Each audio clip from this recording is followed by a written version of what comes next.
Muito obrigado, estimado amigo do módulo 4, que estão aí ansiosos para esta aula. Hoje nós vamos estar estudando a página 36 do módulo de estudo, como encaramos o transplante de órgãos. E aí, nós temos aí 4 questõezinhas bastante interessantes para a gente poder estar pensando. Primeiro, o que você pensa sobre transplante de órgãos? Segundo, você acha ético o transplante de órgãos? Por quê? Isso aí é vocês que vão responder, tá? Terceiro, você acredita no poder de cura pela fé? Por quê? Quarto, partindo do princípio de que valem todos os recursos para salvar uma pessoa e, por outro lado, se permite o aborto, como devemos encarar esta questão? Bom, eu gostaria de, antes de abordar aqui o livro-texto que eu vou estar utilizando, de falar um pouquinho para vocês da primeira declaração iluminadora da Seichonoye, que diz assim: declaramos transcender todo sectarismo religioso e, reverenciando a vida, viver em fiel obediência à lei da vida. Isto significa que nós acreditamos que quando você vive em fiel obediência à lei da vida, tudo aquilo que é necessário para a sua subsistência vai vir de modo natural até você. Tudo aquilo que não é necessário à sua subsistência vai desaparecer. Vem aquilo que é necessário, desaparece aquilo que não é necessário.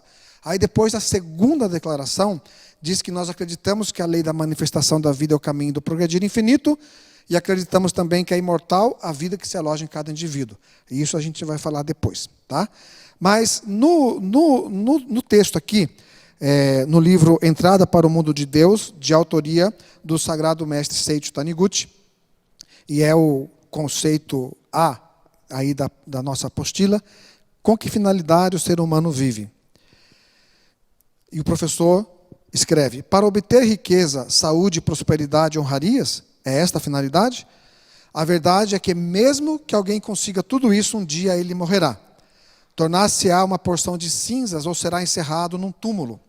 E tudo o que ele conseguiu em vida, a duras penas, de nada lhe servirá. A vida passa a ter sentido somente quando se compreende que o ser humano não se transforma em cinzas ou pó da terra após a morte. Isto é, que ele continua vivo mesmo depois da morte física. É o que diz na segunda declaração iluminadora. Se a pessoa não conhece a verdade de que existe a vida verdadeira que transcende a morte do corpo carnal, ela não encontrará sentido nesta vida. Não terá ânimo para traçar um objetivo e procurar atingi-lo. Em suma, não terá nenhum entusiasmo em viver. Ok? E aí então ele diz: na verdade, o ser humano não é um simples corpo carnal, e sim vida sublime que jamais se extingue. Na essência, o ser humano transcende os aspectos fenomênicos, como o corpo carnal e a vida terrena. Ele está neste mundo usando temporariamente as coisas materiais e o corpo carnal. Do mesmo modo que um motorista entra no carro e, manejando-o habilmente, vai para onde deseja ir. Quando o carro fica muito velho ou sofre uma batida e torna-se impróprio para uso, o seu proprietário se desfaz dele, adquire um carro novo e passa a usar esse carro novo. Podemos dizer o mesmo a respeito do corpo carnal. Não vivemos apenas uma vez. Recebemos diversas vezes um novo corpo carnal. Então, o Sagrado Mestre Seicho Taniguchi pergunta: o que você acha desse modo de pensar? Que nós vivemos várias vezes, agora nós estamos vivendo uma experiência única. Eu, como José Maria Coelho, estou vivendo uma experiência única dessa minha vida, nesse momento, desse agora eterno dessa minha vida. Mas vai chegar um dia que eu vou deixar este corpo físico e vou regressar ao mundo espiritual, ter as aulas necessárias no mundo espiritual para poder regressar a este mundo em um novo corpo carnal. Né? Talvez de 2 metros, 2 olhos azuis, lábios carnudos, peito cabeludo, não sei. Mas cada um vai escolher o seu, tá bem? E aí então o professor, ele diz assim, comparei o corpo carnal a um carro, mas poderia também compará-lo a uma casa. Aquele que entra nessa casa e na qualidade de proprietário, usa-a para seus propósitos. E é ele o verdadeiro ser humano, ou seja, o homem essência. Abrindo a porta dessa casa, o Filho de Deus entra nela como um raio de luz. Olha que bonito. Abrindo a porta dessa casa, o Filho de Deus entra nela como um raio de luz. Portanto, não devemos considerar o ser humano como simples corpo carnal, mas sim uma alma imortal e indestrutível. Aí, o professor vai dizer, mais adiante ali no item C, ele diz assim: ultimamente, têm sido realizados muitos debates sobre temas delicados, como transplante de coração, determinação da morte cerebral do doador, a fronteira entre a vida e a morte, etc. Parece que algumas pessoas pensam que valorizar a vida é fazer durar o corpo carnal a todo custo. Considero positivas as tentativas nesse sentido e acho realmente auspiciosa a perspectiva de maior longevidade do ser humano. Porém, creio ser imprescindível nunca esquecer o verdadeiro sentido da vida, pois, caso contrário, poderão surgir pessoas que, deixando-se levar por ideias como todos os meios são válidos para manter vivo o paciente, é prioritário prolongar a duração do corpo carnal a todo custo, não escolhem meios para atingir esse objetivo. Então haverá o risco de se alastrar neste mundo uma nova forma de luta pela sobrevivência e da lei do mais forte, podendo surgir uma sociedade onde a ética e a moral não sejam levadas em consideração. Então aqui é bastante importante esclarecer que o professor ele está dizendo que o fundamento da vida é reconhecer que nós somos espíritos imortais. Esse é um ponto importante. O outro ponto importante é ele diz que maravilha que existe hoje a ciência que pode proporcionar para nós uma vida mais longa. Ok. Mas ele chama atenção aqui, nesse trecho um pouquinho, falando justamente sobre algo maravilhoso que é a ética. Ele diz que se de repente nós descobrimos através da ciência que o transplante é maravilhoso para você poder viver mais tempo, ele pensa assim: será que nós não vamos estar acionando talvez aí uma lei, a lei do mais forte, a lei pela sobrevivência, e de repente começar a existir pessoas que começam a usar o corpo humano, o tráfico de órgãos. Isso é bastante interessante, por isso que ele fala sobre o conceito de ética, que é muito importante ter uma ética maravilhosa, porque existe sim, nós já ouvimos isso em vários documentários que existem por aí, falando, né, de transplantes clandestinos de órgãos que existem, e justamente de pessoas que estão vivendo numa situação de extrema pobreza, que são mais fracos, que são subjugados pelo mais forte e simplesmente elimina uma vida para tirar órgãos como o coração, os rins, o fígado e começar a fazer esse tipo de coisa, ok? Então isso é importante a gente deixar bastante claro. Aí o professor, ele continua dizendo, porém é errôneo o pensamento que para manter-se vivo pode-se fazer qualquer coisa.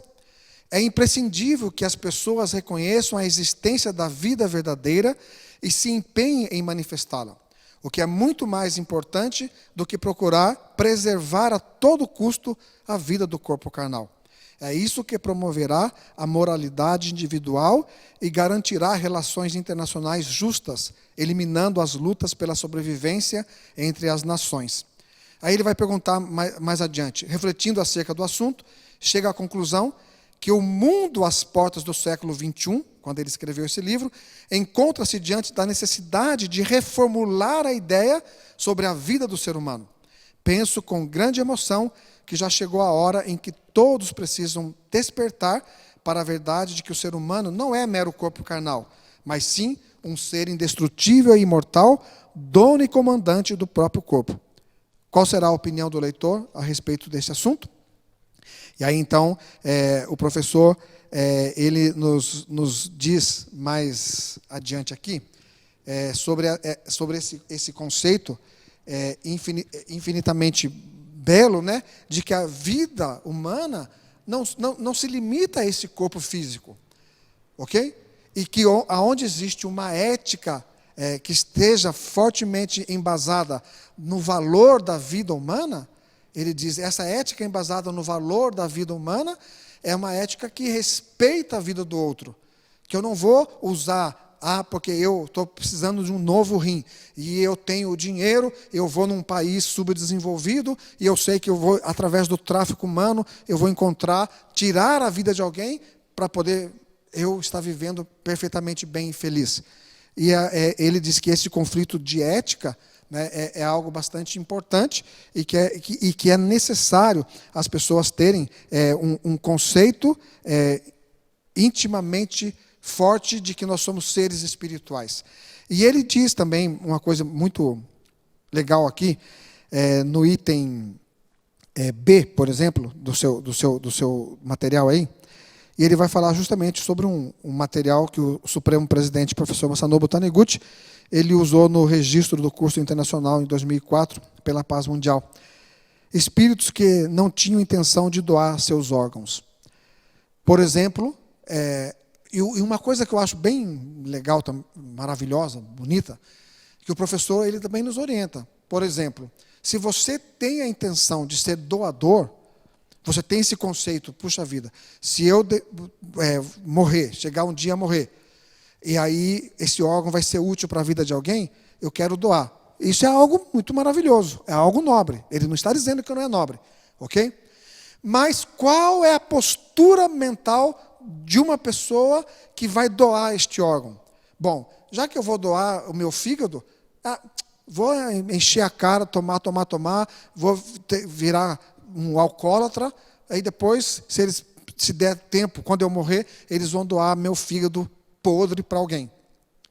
Então ele diz que esse conceito, se você é um doador, e você tem essa consciência de doar para que a vida humana seja preservada com amor, você pode fazer, mas você tem que ter um conceito ético de cuidar da saúde do seu corpo.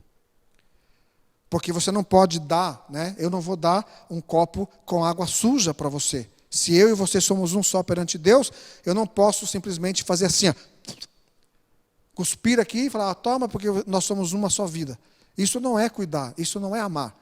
Então ele diz que é importante, se você ama, você vai deixar este copo limpo, maravilhoso, para que a água seja límpida e possa saciar a sede do outro. Então, nesse conceito, nesse processo, é importante que você, que vai ser doador, cuide do seu corpo. Que o seu corpo seja um corpo saudável, que os órgãos realmente sejam saudáveis, para que o outro possa utilizar. Ok? E aí, então, o professor Masanobu Taniguchi, Supremo Presidente, ele nos diz assim, nesse material do curso Pela Paz Mundial. Se o espírito se sente lesado pela doação de um órgão, isso se deve talvez ao fato de o espírito não ter tido a intenção de doá-lo enquanto em vida. Acho que, antes de tudo, é o próprio indivíduo que deve ter essa intenção. Ou seja, eu quero doar. Então, se eu vou doar, eu tenho que cuidar. E tenho que estar convicto que eu vou estar doando.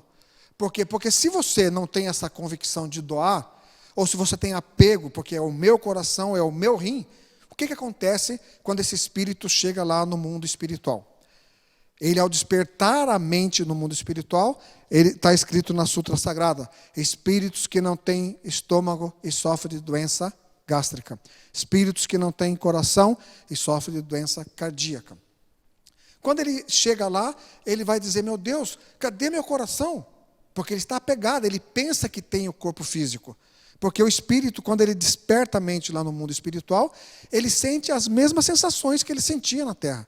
Se ele era um drogadito, por exemplo, uma pessoa de drogadição, que ele usava muito baseado, fumava, cheirava muito, ele vai chegar lá louco para fumar. E, olha que, né, triste, né? No mundo espiritual não tem baseado, né? Não tem cocaína. Aí ele vai despertar a mente dele no mundo adequado a ele, ou seja, vai reunir outros espíritos na mesma frequência mental e vai estar vivendo este mundo de ilusão, crendo que ele é um drogadito, é uma pessoa viciada. Mas no momento que nós lemos a Sutra Sagrada, esse espírito desperta. Ah, eu não tenho coração, eu não tenho estômago, por isso sou saudável, sou saudável. E começa a enviar vibrações de proteção. Mas um espírito que tem apego, ele pode, de repente, talvez, criar rejeição física para aquele outro que recebeu o rim daquele que estava apegado. Compreende? Porque é meu rim, por que você está usando o meu rim? Ok? Nesse sentido assim. Aí ele diz, olha só. Entretanto, se mesmo assim houver a probabilidade de o espírito estar se sentindo lesado, esta talvez seja uma oportunidade maravilhosa para ele. Na Sutra Sagrada, Chuva de Néctar da Verdade, consta as seguintes palavras: espíritos que não têm coração e sofrem de doença cardíaca. Ou seja, nesse caso, o espírito pensa que possui corpo carnal e sofre achando que possui a doença cardíaca e sofre da doença cardíaca. Ou seja, nesse caso, o espírito pensa que possui corpo carnal e acaba recriando esse sofrimento no mundo espiritual. Lendo a Sutra Sagrada para esse espírito, é possível encaminhá-lo à iluminação. Assim ele descobrirá que achava que estava doente do coração, do corpo carnal, mas como não há corpo, não há por que sofrer. É por isso que temos a missão de orientar os espíritos apegados ao corpo carnal através da leitura das Sutras Sagradas. Ok? Há muito tempo atrás, na Academia de Biúna, num curso para líderes jovens, quando ainda era curso para líderes jovens, um dia eu fui chamado no quarto da comissão e tinha lá uma pessoa que tinha recebido um espírito. E ele recebeu esse espírito e ele gritava, Sara, fuja, fuja. Aí eu comecei a conversar com ele e pedi para os 2 coordenadores que estavam lá, por favor, comece a ler a Sutra Sagrada baixinho. E eles começaram a ler a Sutra Sagrada e eu fui conversando com o espírito. E aí esse espírito, ele me contou o seguinte, olha que interessante. Ele me contou que ele, na verdade, era um judeu que estava radicado na Polônia, e quando os nazistas invadiram a Polônia, eles foram levados para o campo de concentração em Treblinka. Ele gritava assim, Sara, fuja, Sara, fuja. Sara era a esposa. E a Sara, ela correu e atiraram na Sara na frente dele. E olha só que interessante, isso já fazia quase 40 anos depois da Segunda Guerra, e ele estava vivendo essa sensação ainda no mundo espiritual, de sofrimento. E ele não conseguia mexer os braços, não conseguia mexer a perna, e eu disse para ele, por que você não consegue mexer? Ele disse, porque eles colocaram pregos nos meus braços, prego nas minhas pernas, e está podre, me dói, me machuca muito. Minha cabeça dói porque atiraram na minha cabeça, está doendo, está doendo. Aí eu disse para ele, por um momento hoje, com certeza você pensou na misericórdia divina. E ele disse, eu pensei, por isso que você está aqui. Daí eu perguntei, e você é antepassado desse menino? Ele falou, não sou antepassado, mas ele é judeu. Ele é descendente de judeu. Olha que interessante. Aí comecei a conversar com o espírito, aí eu falei para ele, olha, você não tem mais corpo físico, não tem mais corpo carnal. Por favor, levante o seu braço, já está curado. Aí ele levantava assim o braço, dizia, que alegria, que bom, e começava a chorar de alegria. Mexe outro braço. Ele mexia outro braço. Mexe agora a perna, a sua cabeça não está doendo. Aí os meninos lendo a Sutra Sagrada, eu fui conversando com ele. Daqui a pouco ele disse, muito obrigado, obrigado por tudo. Daí eu disse, você quer alguma coisa? Quero água. Aí o menino veio, mandei ele buscar um copo d'água, pedi para o coordenador, ele veio tremendo assim, caindo a água pelas bordas do vaso, de medo que ele estava. Aí eu dei a água para o espírito, ele disse, agora vou retornar tranquilo. E retornou tranquilo ao mundo espiritual. Então o que o professor Masanobu Taniguchi está dizendo aqui, é que a vida do espírito, ela continua. As sensações espirituais, as sensações terrenais que nós temos aqui, elas continuam no mundo espiritual. Se você tem a consciência que você é espírito, imortal, indestrutível, não é pecador, é um ser eterno, naturalmente, despertando a consciência no mundo espiritual, vai estar livre do sofrimento. Mas quando existe rancor, apego, medo, ódio, você vai criar essa atmosfera também no mundo espiritual. E por isso ele diz então que é muito importante ter, né, conceito de que é importante, mais importante de que até doar o órgão, é ter a consciência que a vida é eterna. Ok? Aí o professor Seiichi Taniguchi, o sagrado mestre, né, Seiichi Taniguchi, ele diz assim: no interior do ser humano existem todas as possibilidades, e quando ela se manifesta, torna-se força restauradora ou imunizadora do organismo.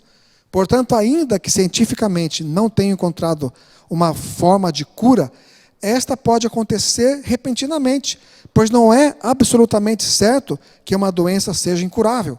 Até mesmo o câncer pode se transformar de tumor maligno para benigno. Isso está relacionado com a mudança da mente que ocorre na pessoa, mas esse tipo de relação ainda não é o principal objetivo do estudo científico. Porém, no mundo da religião, isso é levado em conta e por isso acontecem curas com muita frequência.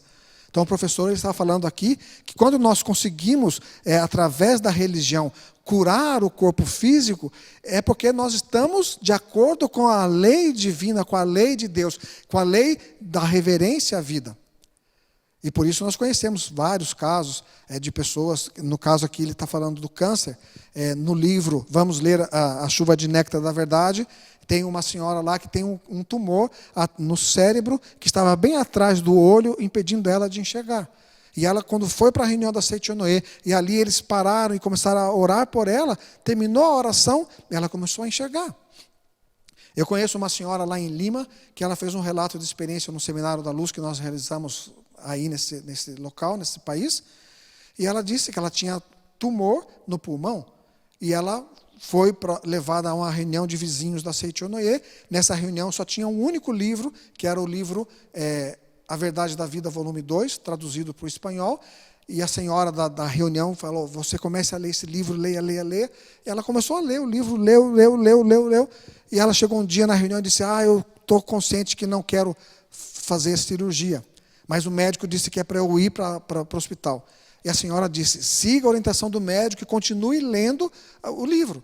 E ela continuou lendo o livro. E ela então foi, olha que interessante, e ela foi para a cirurgia, e aí diz que tinha umas 4 pessoas quando ela estava na sala de cirurgia, 5 pessoas, e quando ela voltou da anestesia, tinha umas 12 pessoas, ela estava assim, meio zonza, né? Ela olhou assim e viu alguém parecido com o marido, achou que era o sogro, falou: nossa, morri que meu sogro está aqui. E ela falou: sogro, me ajuda. E aí o marido: não, sou eu, seu marido, não é o meu pai. O que aconteceu? Aí o médico explicou que existia aquele monte de gente ali ao redor dela, que eram vários médicos especialistas em oncologia, e eles vieram fazer um mapeamento do pulmão, porque eles abriram o pulmão dela e não encontraram o tumor. Olha que interessante. Então, quando mudou a mente, mudou o conceito e houve esta cura maravilhosa, ok? Aí então, o professor Seiichi Taniguchi, ele nos diz algo interessante sobre no livro Entrada para o Mundo de Deus, esse livrinho aqui, lá a partir da página 189, uma pessoa vai perguntar para o professor justamente sobre o transplante. Aí o senhor disse assim: em primeiro lugar, gostaria de perguntar a respeito de transplante de órgãos. Aí o professor Seiichi: sobre transplante de órgãos. E o senhor disse: sim, é um assunto muito discutido atualmente. Observa-se o empenho dos médicos e dos hospitais em incentivar a doação de órgãos e fala-se muito em morte cerebral. A minha dúvida é se isso está certo ou não do ponto de vista moral. Quando se fala em fazer transplante de córnea ou enxertar no rosto de uma pessoa a pele de outra região do seu próprio corpo, acho que isso é permissível. Mas quanto a transplante de órgãos vitais como o coração, tenho muita dúvida. Tendo como princípio o respeito à vida, como devemos encarar esta situação? Olha que interessante. Aí o professor Seiichi responde: o transplante é uma tentativa de prolongar a vida de um doente, substituindo o órgão condenado por um sadio, doado por outra pessoa.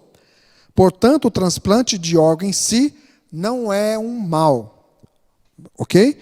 Portanto, o transplante de órgão em si não é um mal. Mas, às vezes, não consigo deixar de pensar na incoerência da medicina que, de um lado, gasta uma soma vultuosa e mobiliza muitas pessoas para salvar um paciente desenganado. E, por outro lado, olha que interessante, não se importa interromper a vida por meio de aborto. A vida de um bebê que está para se manifestar no mundo. Acho que o mesmo empenho que vem sendo feito na prática de transplantes deve ser feito também para preservar a vida dos fetos. Isso porque vocês sabem que nós acreditamos que a partir do momento em que existe o alojamento do espírito ali, está grávida, é porque tem vida. E por isso que nós somos terminantemente contra o aborto, porque reverenciamos a vida, ok? Gostaria que todos se empenhassem sinceramente em evitar a prática do aborto. Em qualquer circunstância, olha só, em qualquer circunstância, salvar uma vida é um ato maravilhoso. E nesse sentido, transplante de órgãos é uma prática positiva. Mas acho que devemos considerar o seguinte: cada órgão do nosso corpo é um instrumento que usamos para viver e cabe a nós cuidar bem dele para que não se estrague e tenha de ser substituído por um órgão doado. Há pessoas que maltratam o corpo e, ao saber que determinado órgão está irremediavelmente condenado, apelam para que alguém lhe doe esse órgão. Acho que tais pessoas foram negligentes demais com a manutenção da própria saúde. Quanto a doadores, acho que seu ato é louvável, se o praticam por livre vontade. Algumas pessoas deixam escrito uma declaração permitindo a retirada dos seus órgãos na eventualidade de ter morte cerebral. Nesses casos, a doação é feita sem nenhum problema. Mas no caso de não haver nenhuma declaração da pessoa nesse sentido, a situação se complica muito. Cabe ao médico julgar que ocorreu a morte cerebral do paciente e permitir que os órgãos sejam doados. Acontece que muitas pessoas não acreditam que a morte cerebral signifique morte real. Olha que interessante, né? E com efeito, houve o caso de uma gestante que, mesmo depois de sofrer morte cerebral, segundo o diagnóstico médico, concluiu seu período de gravidez e deu à luz. Fato milagroso como esse não seria possível se os órgãos da gestante em estado de morte cerebral fossem retirados. Por isso, creio que ainda não estamos em condições de saber se morte cerebral é morte real ou não.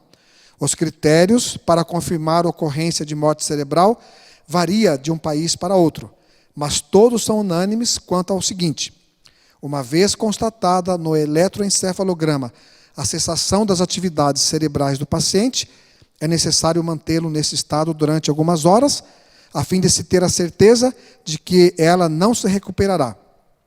Parte-se da premissa de que existe a possibilidade de as atividades cerebrais voltarem depois de algumas horas. O tempo considerado necessário para se ter a certeza da cessação definitiva das atividades cerebrais varia conforme o país. As determinações legais variam e não há um critério absoluto correto. Quando a doação de órgãos é previamente autorizada pelo paciente e pela família dele, não há problema. Mas quando cabe somente à equipe médica reconhecer a morte cerebral do paciente e julgar viável o uso dos órgãos dele, pode ocorrer problemas como, por exemplo, a tendência de fazer um julgamento apressado. Creio que é preciso maior empenho no sentido de efetuar um julgamento correto para que a prática de transplante tome um rumo correto. E aí depois o professor vai falar também que existe um problema do transplante de órgãos, é a rejeição por parte do organismo, e vem sendo criados medicamentos cada vez mais fortes para impedir a rejeição, mas eles causam também muitos problemas ao paciente, e ele diz aqui, a medicina ainda está nesse estágio, e mesmo quando o transplante é feito com aparente êxito, o paciente não consegue levar uma vida realmente confortável. E aí ele comenta aqui um caso interessante, que houve o caso de transplante de um órgão de baduíno num paciente. Dizem que tal prática é aceitável, mas acho que causará um tremendo transtorno aos baduínos. E risos, né? O professor Seito escreve. Os pobres animais que não têm a menor intenção de doar os próprios órgãos serão capturados e terão alguns de seus órgãos extraídos para serem implantados em pacientes humanos. Conclui-se que não é uma prática em conformidade com a moral que possa ser alardeada com orgulho. Aí o professor, ele nos diz, para terminar, algo bastante interessante, que é assim: é necessário que a sociedade como um todo evolua no sentido de alcançar a compreensão fundamental do que seja realmente a vida do ser humano. É preciso que as pessoas compreendam que o ser humano não vem apenas uma vez a este mundo com um determinado corpo carnal, mas sim várias vezes, recebendo um novo corpo cada vez que renasce. Ele pode vivenciar várias vezes a vida fenomênica. Sem a compreensão desse fato, não será possível a solução real dos problemas existenciais. Na atual circunstância, em que é muito grande a diversidade de pontos de vista, devemos nos empenhar ao máximo em difundir a verdade de que a vida é eterna. Que a vida é eterna. Agora, se você, só uma receitinha, se você conhece alguém que está sofrendo rejeição porque fez o transplante, diga a essa pessoa, né? Talvez ela não saiba quem doou para ela. De repente é aquela, sabe, a pessoa morreu e ele nem sabe quem é a pessoa que doou. Então, a pessoa que recebeu o órgão, ela pode fazer uma leitura de Sutra Sagrada em agradecimento a essa pessoa. Olha, pessoa fulana de tal, eu não sei o seu nome, e você me doou esse rim direito. Quero agradecer profundamente a você através dessa oração e que você seja imensamente feliz. Obrigado. Leia a Sutra Sagrada, que seguramente essa rejeição vai desaparecer. Ok? Agora, outra coisa importante é a atitude mental de reverência à vida, viver em conformidade com a lei da vida, cuidar do corpo físico para que o seu corpo seja saudável. Se você vai doar, que doe realmente um presente maravilhoso para alguém. E se você vai receber, que tenha um espírito dócil, em harmonia, para receber um órgão maravilhoso, para colocar a sua vida, prolongar a sua vida, e para que esse prolongamento seja algo útil para o bem da humanidade. Que você possa fazer algo de maravilhoso através deste órgão doado, que vai te dar um pouco mais de vida neste plano fenomênico, que você possa fazer outras pessoas também felizes, divulgando para elas a verdade de que o homem é filho de Deus. Muito obrigado pela atenção de todos. Muito obrigado.